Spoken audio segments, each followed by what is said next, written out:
reimagine the world we live in.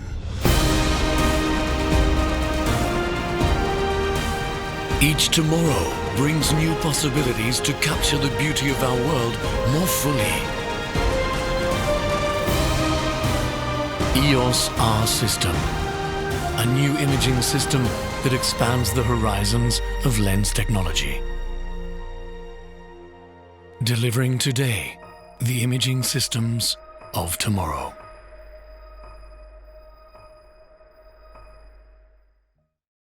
Canon, delighting you always.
Hi guys, welcome to the Canon Masterclass Season 3.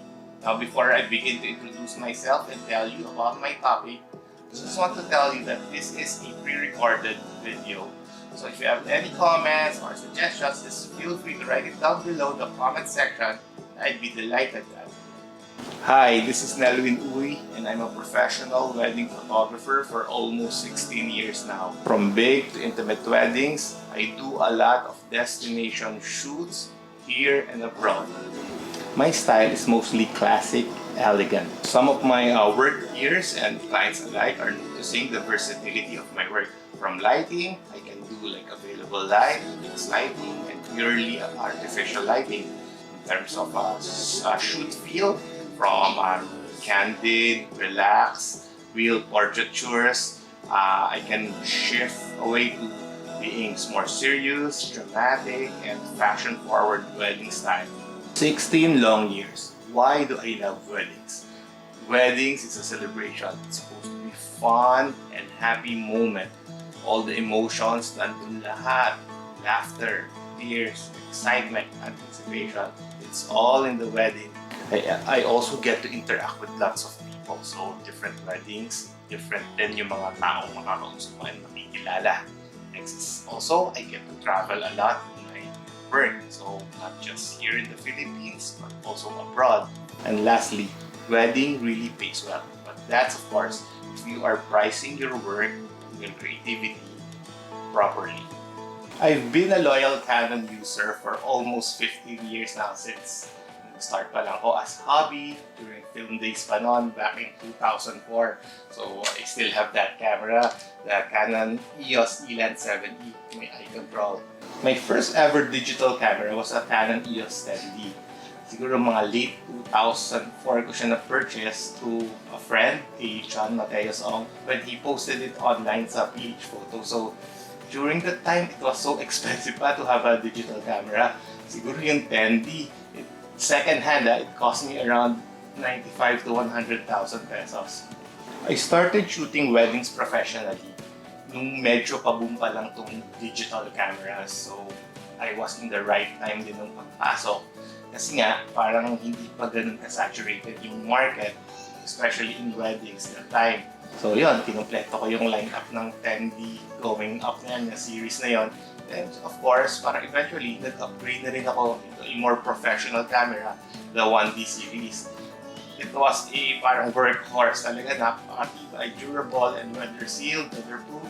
So, ang problem lang is yung bigat, lalo na pag as you age, parang medyo carrying heavy stuff, so mahirap na. So, buti na lang lumabas yung mga parang full-frame cameras ng Canon, like the 5D series. So, yun, kinumpleto ko rin yun. And right now, mas madali yung buhay kasi meron silang mirrorless, the EOS R series. I also want to share yung mga favorite lenses ko, syempre, na ginagamit when shooting weddings here in the Philippines and abroad. So, first, mahilig kasi ako sa prime lenses. So, medyo complete ko yung lineup nila from the 24L, 35, 50, 85, and 135. And of course, yung mga zoom lenses, I also have them. Pero I'm not really using that parang regular on weddings. So basically, parang mas gamit na gamit ko talaga is the 50mm 1.2 and the 85mm. The 35mm naman for a bit wider shots. Then the zoom lenses naman, I use that for parang like for example, group shots. I have the 24-70L also. And meron din ako ng zoom lens, 70-200 and 2.8L din. So for candid shots, lalo na sa church and para sa reception. So yung naka-favorite ko talaga sa lahat is the 50mm kasi siguro almost 80% of the time siya yung nakakabit sa camera ko. It's kasi parang versatile for me since weddings kasi it's more on portraits, diba? And still shots. So perfect na perfect yung 50mm range for that. 85mm naman for portraits also. So maraming portraits kasi sa wedding. And yung bouquet, of course, parang if you put it dun some fastest speed niya, sobrang creamy ng bouquet. And the 35 naman, I'm using that for more photojournalistic approach kung medyo mas gusto ko may konting story, so medyo a bit wider siya. For destination shoots naman, of course, I can't bring all my lens lineup and camera, so I usually bring 2 cameras lang, one main camera and one backup, just in case, of course, something happened dun sa main camera ko. As for the lenses naman, the 3 parang prime lenses na favorite ko, yung lagi kong dala, the 35, 50, and 85. And of course, ang di dapat mawawala sa bag ko and traveling is yung zoom lens na 70-200. Especially if yung location namin ng couple is more on mga parang landscape na magaganda. Kasi why I'm using 70-200, parang regular the type of shoot kasi it gives the perspective with the couple na malapit yung background sa likod. So yung feeling na parang nandun talaga sila sa place, parang ramdam na ramdam sa mga photos. One of the best advice I could give to starting wedding photographers is to really invest in their camera gears, especially the lenses. Kasi in weddings, mostly, available light unless you're using flash. But basically, 80% of the time, it's more natural, available light. So you need fast lenses that can capture more light and deliver fast focus on those situations. Weddings kasi for me, personally, parang it's more of moments, getting the right shots at the right moment. So, pag na-miss mo yung moment na yun, wala na. So, importante, yung lens mo is capable of capturing those important moments. One more thing, important din, lenses, because it's weather sealed. So, lalo na sa profession ko, I do mostly destination weddings. So, locally or abroad. So, minsan hindi mo masabi yung weather, minsan ulan or temperature change. Pag yung lenses mo is not fit to do the job, magkakaroon talaga tayo ng problem. So, the L lenses will provide you the right tools for those type of jobs. This COVID-19 pandemic has really caught all of us off guard. Emotionally, physically, mentally, and financially, it's really draining. One of the most affected industry among also business events industry. So that includes our profession, which is photography, especially those doing events and wedding. Imagine parang meron ka ng parang inaasahang income for this year for your parang wedding bookings. And suddenly, all of them are moving dates here. Some are canceling. So yung cash flow natin, lahat yon parang nasira. Also imagine the stress that this pandemic has brought to the wedding couples. Changing their wedding dates, tapos parang realigning all the schedules of their preferred wedding suppliers. 1 year nila pinaplan to with their budgets, logistics, and everything. Buti na lang we have competent and very good wedding coordinators in the Philippines that could somehow help them outsort things. Pero kasi they have this parang peg, di ba, of their dream wedding, suddenly 360 change.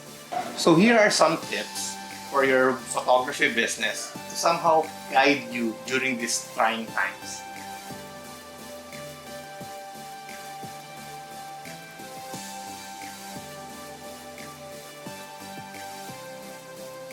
Okay, first tip, work on your attitude and maybe reassess your mental health. I know we Filipinos are very optimistic and positive in life, but this COVID-19 pandemic has changed the landscape. Until we find vaccine or cure for it, there's no concrete plan moving ahead. So, as much as possible, stay strong and stay positive. Now, if there's work coming in, like photography related wise, make sure you be ready for it. So, you don't want any problems, personal or health problems, hinder it. Tip number 2. I always tell my client to postpone their wedding but don't cancel.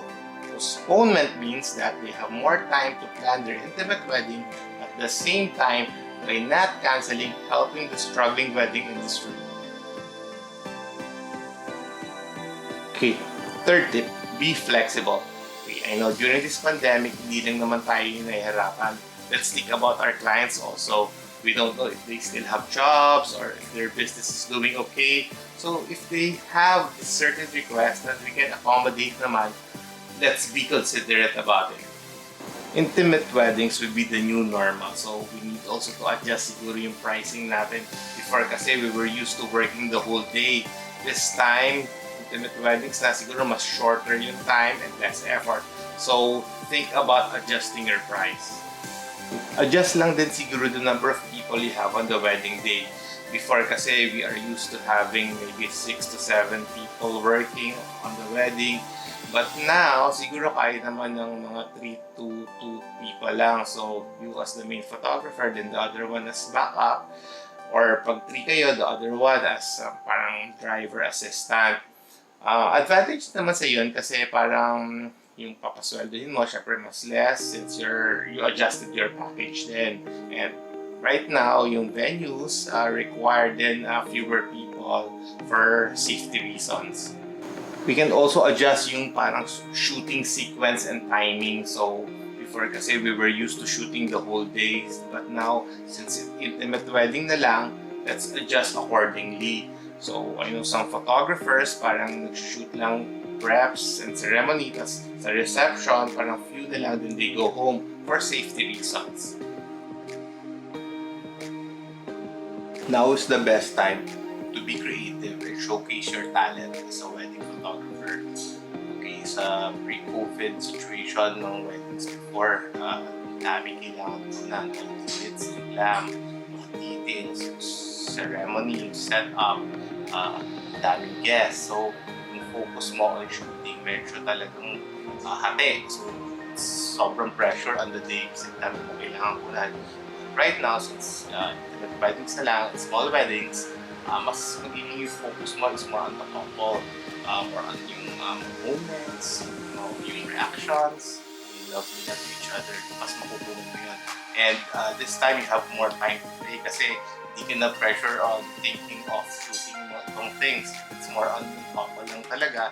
And siguro yung simple ceremony nila. Now is the time to think out of the box. Because I'm very, very sure that venues and locations will be very strict and medyo mas limited na yung movements and allowed places. So, this will be a challenge to us creative photographers to make most of the situation, to make it still look beautiful given the circumstances. In case lang na yung mga shoots nyo will still push through during this pandemic, siguro consider this safety protocols lang before the shoots and during the shoot. So, first thing, siguro, sa house nyo, day before the scheduled shoot, make sure that all your camera gears and equipment are, parang sanitized. So, disinfect them. During the shoot naman, pagdating sa location, and start na nung shoot, make sure lang you're wearing yung mask and PPE suits para lang at least feel nung mga na-client nyo or subject is safe talaga mag-shoot. Maintain safe distance lang din when shooting para lang iwas tayo sa magkahawaan or something. And also, during the shoot, siguro use disinfecting agents like alcohol. Siguro regular mo lang gamitin. Or maybe better if lagi ka mag-wash ng hands. So, every break, siguro wash ka lang ng hands. After eating, wash your hands. Yun naman talaga dapat yung normal na ginagawa. And siguro, this time kasi, since wedding you shoot, medyo may, di ba? Yung mga poses natin with them is may love and affection. So, more on holding hands, hugging, kissing. So, okay lang din naman siguro yun. Pero siguro first, ask permission if the couple want to do it. So, if they want to do it, so okay lang. Pero if hindi, there's other creative poses naman na you can show yung love and affection nila without really doing that poses mo. Hug, kiss, and siguro hold hands. Then, siguro, after the shoot, uwi sa bahay, sa car pa lang, make sure you disinfect na yung camera gears mo and equipments, and especially loob ng car din. So, better na siguro, bili ka ng portable na UV light to disinfect it. And pagpasok mo naman ng house, make sure na punasan din ulit yung mga camera gears. And of course, ikaw mismo, siguro mag-shower, wash your hands. Better talaga yung mag-shower because hindi mo alam kung sino yung mga naka-interact mo pa din kahit small weddings na yan or small events. I'm sure may mga naka-interact ka pa din ng mga tao. Hindi mo alam kung saan nanggaling yung mga yon. So, make sure lang din to shower para at least yung family mo hindi mahawa kung sakaling meron ka mang dalang virus. Okay, if there's one major lesson I learned during this pandemic is that pride won't feed you. Okay, I know wedding photography as a business is somehow a lucrative job, and it really pays good. Even though the market is saturated, it still pays good. Pero the business of wedding photography is really not stable. Hindi siya yung parang panghabang buhay. Okay, so siguro consider lang other income streams in the long run. This situation we have right now has taught siguro many of the events industry people about the value of money and considering other income streams. Kasi talagang our industry now is really struggling. One thing I learned in this parang pandemic is yung industry that I'm in is not really parang a basic necessity in life. Meaning, if there's a situation like this, parang siya yung hindi talaga parang need ng tao gawin or paggastusan. So, always parang remember, siguro if you're planning to go into new business, make sure na it's under the basic necessities of life like food, shelter, and clothing. Okay, next is streamlining your outgoings. Okay, I know Canon will kill me for this, pero now is not the right time to upgrade your cameras and gears. If kaya pa naman yung mga equipments mo to do the same job, same task, parang yun na lang muna. Parang mga weddings naman kasi yun na naman talaga yung full blast and yung mga events. So, mukhang kaya pa naman ng mga gears na what you have. Then, siguro unahin lang talaga yung mga important things like yung food and basic utilities. Survival is the key right now. So, if ma-survive mo tong pandemic na to, then I guess everything will be okay in the future. Constant communication is one of the key to a successful wedding photography business. So during this time, siguro stay connected lang with your old and current clients. Sa akin, with my photography business, I have this mailing list which I send out sa email monthly. So konting update lang, status of my office, if close pa kami now or when kami mag-open, just to give them a parang insight of the things happening with your business. You can also post sa mailing list ng mga previous weddings, previous engagement shoots na parang as a refresher. Also post siguro some positivity outlooks in life lang din. Siguro quotes na staying more of empowering them for the next life after this pandemic. Okay, one more thing. Post more on social media. So to let your clients or current and old clients know that you're still alive and kicking. Okay, and your business is still doing okay. Post lang din mga parang beautiful weddings, mga old beautiful weddings, mga pictures para lang to give inspiration to upcoming clients na they're still hooked for their dream wedding. You can also share para non-wedding related stuffs online sa mga social media. Like mga siguro new skill set na natutunan mo during this pandemic, new hobby mo, what you're parang currently reading or watching right now. Somehow parang give lang din inspiration to the other people who's following you on your social media. Answer inquiries lang din ng mga clients kung how to go about the new norm sa wedding nila. Kasi of course marami ng changes now since nagkaroon ng pandemic. So make sure to answer all their parang questions lang about how to go about the shoot. Since we now have all the time in the world, now siguro time to consider and think about strengthening your social media presence. Now, if you have parang siguro yung website na 5 years mo nang hindi nagagalaw, now is the best time to revamp it. Also yung posting mo in other social media platforms like FB and IG, mas dalasan and mas consistent. to give inspiration lang din to the upcoming bookings and upcoming couples. Since yung mga bridal fairs right now, medyo siguro in the near future, matatagal na pa bago magkaroon ulit. Sobrang important na social media presence to market your business. So, as much as possible, strengthen all the channels of your social media. Before I end this masterclass, I would like to invite our friends from Canon to discuss some of their products best suited for wedding photography. Hi, my name is Anthony Cuesta, Head for the Imaging Communications Products for Canon Marketing Philippines. While many wedding photographs stand out because of the glitz and the glamour that they portray, at the heart of a really memorable image is the magnificence of the bond between two people that is captured in your photographs.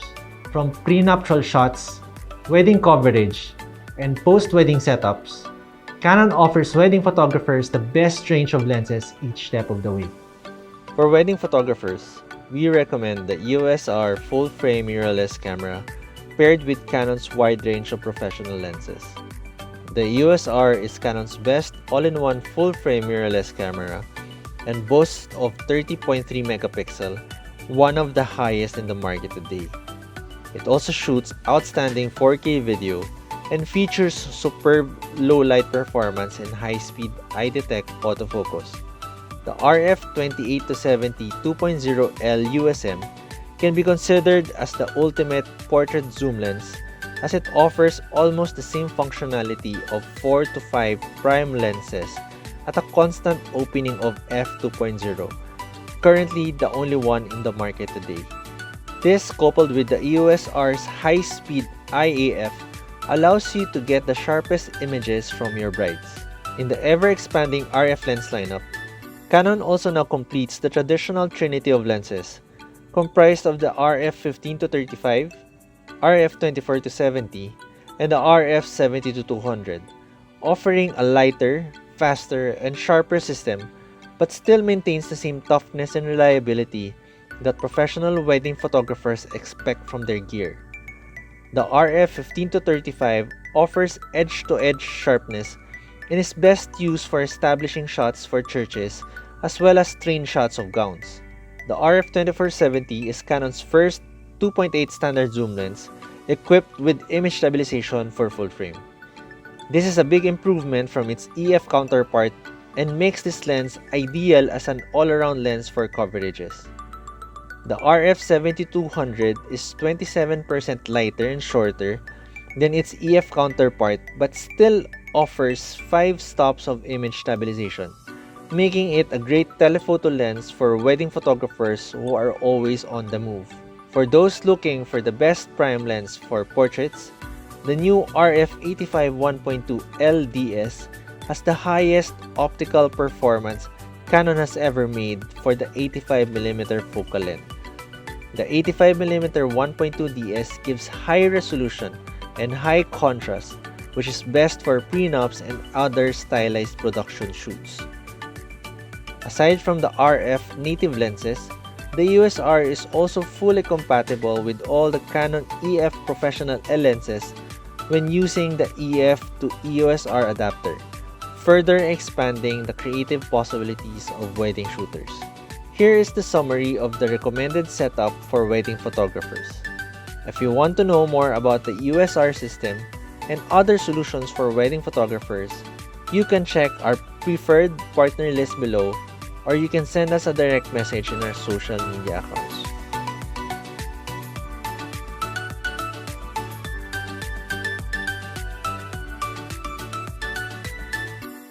Okay, thank you for listening and watching this Canon Masterclass. I hope you learned something from me. Always stay safe, and if you have upcoming shoots in the near future, please follow all the safety protocols. Till the next Masterclass. Bye!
Are you curious?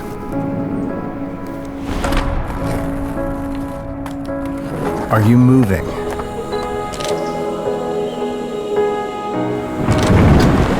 Are you brave? Are you in control?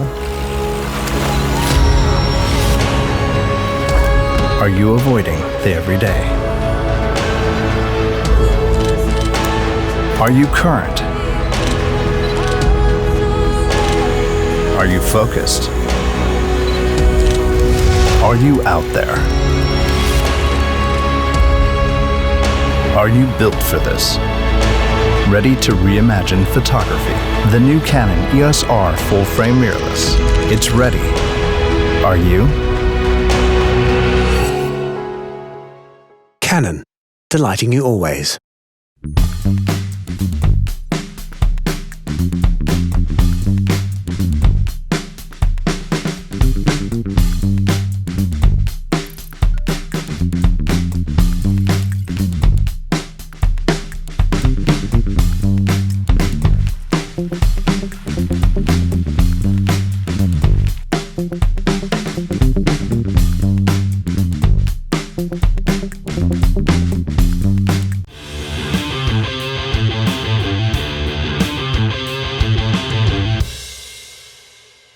Canon, delighting you always.